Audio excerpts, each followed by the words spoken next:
people always, recently been calling me a camel jockey, alright? And it's a racial slur. And I'm like, yeah, that's cool, I'm a camel jockey. And then I spin it around on them, and I'm like, yeah, so what's, why don't they teach driver's ed and sex ed at the same time in the Middle East, you know? Because you're fucking your camels. Yeah, it's just too hard on the camels, you know? So every time I tell them, they're like, okay, you're not a camel jockey. So anyways, there's two things, I've been in Hawaii, and there's two main things that I've, seen here. One, there's a lot of Japanese tourists here. About 90% of them are Japanese. And I don't know whether they feel guilty that they bombed Pearl Harbor, or what. And they've come up to me, and they're like, excuse me, do you know where the Pearl Harbor is? I was like, yeah, it's right where you left it last time, man. You know? I mean, it's right there. Alright? One guy came up to me, he's like, where is the USS Arizona? I said, fuck, man, call your grandfather, man. He may still know. You know? I'm like, shit, man, I'm just a tourist around here, alright? I don't know what the hell you're trying to do, but, it's America, right? Land of the free. The other thing I noticed is that there's almost no black people here, okay, at all. Like, do y'all see any African Americans? There's one right here, and there was one earlier. But I've noticed there's no black people here, all right? Do y'all know why?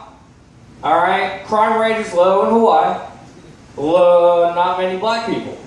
And a lot of black people, they're like, you know what, there's so much water surrounding Hawaii, you know what, fuck it. We're going to go anywhere else because there's too much water here. All right? So, a lot of people stereotype, right? Right? Do y'all stereotype people? Right?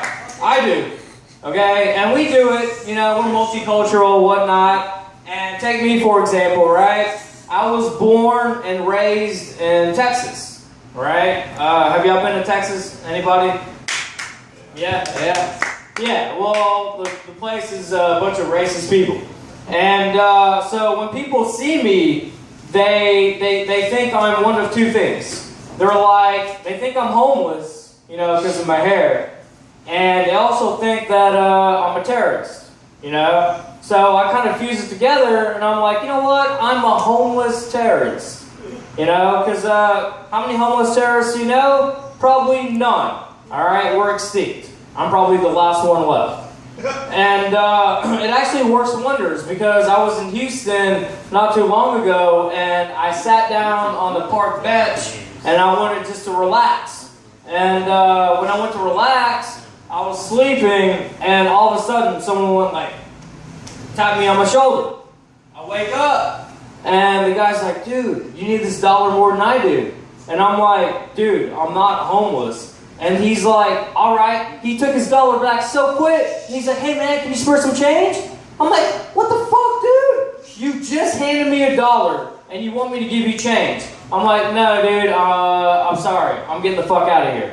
And so I go back home. And, a lot of people, like I said, stereotype, right? So I go to a hardware store, all right, in Texas. And I hear this guy go, oh, Asian guy, Asian alert, Asian alert. And I'm like, what the fuck, man? Asians can't go to hardware stores? Like, why? Why can't we go to hardware stores, right? Have y'all seen Asians at a hardware store? Other than in Hawaii, because there's like 90% Asian people here? Probably not, right? And so I go to this hardware store, and I'm buying a bunch of, wood and stuff, and there's a guy in line, and he's paying with his kid. And all of a sudden he goes, boom! And I'm like, what the fuck? And I look at him, I'm like, dude, we're both Americans, right? And he's like, oh, you're American? I'm like, yeah. And I was like, dude, if I were out there where you're at right now, and if I was like, boom, people would be calling the cops on me left and right. They'd be like, what the fuck? This guy needs to go to jail right now, because he's a fucking homeless terrorist. What he's doing here, we don't know, And recently, you know, I owned a convenience store, right? Typical me, right? Owning a fucking convenience store, right? Oh, what do you do for a living? I do entrepreneurship, you know? Oh, wait, really? I own a 7-Eleven.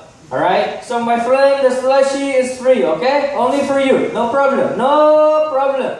And, so, you know, I went one day, this guy came, right? One of my vendors. And so I'm like, hey man, I live out in the country. He's like, man, have you ever been up to the country before? And he's like, nah, I've never been here before, man. And, you know, I told him, I was like, you know what I do for a living, right? He's like, well, I mean, you work here. I said, no. I fuck chickens for a living. Alright? I fuck chickens for a living. His next words were like, that's why I don't go to churches, man. I'm like, huh? What do you mean you don't go to churches? What are you talking about? So finally he tells me his story. He's like, yeah, man, the people out in the prison, they, you know, they fuck their chickens, right? And they donate it, they give it to churches. So he's all like, yeah, I don't go to churches anymore. And I'm like, cool. So I put a sign on the side of my place that said, free church's chicken. You know, fucked by inmates, bred by inmates, but it's really good. You know? Yeah. So, has anyone here been to Texas at all? We have, yes. Yeah? Where in Texas have you been? Austin. Austin? Austin's a cool place. San Antonio. Yeah, San Antonio, not so cool. Alright, San Antonio, the people over there are pretty fucking retarded. Alright, they don't even know where to go. Austin is pretty awesome. Alright, all they do is relax, they smoke, they chill, whatever, right? But people in San Antonio, they like to fuck camels. And they like to fuck cows. Alright, so next time you go to San Antonio, just go to somebody, anybody, right? Go to the Hispanic. Be like, yo dude, I know you're a wetback, but I heard you fuck camels too. And they'll be like, yeah, I do. Alright. Let's see. I got almost nothing else. So, yeah, I'm Bob, and thank you very much.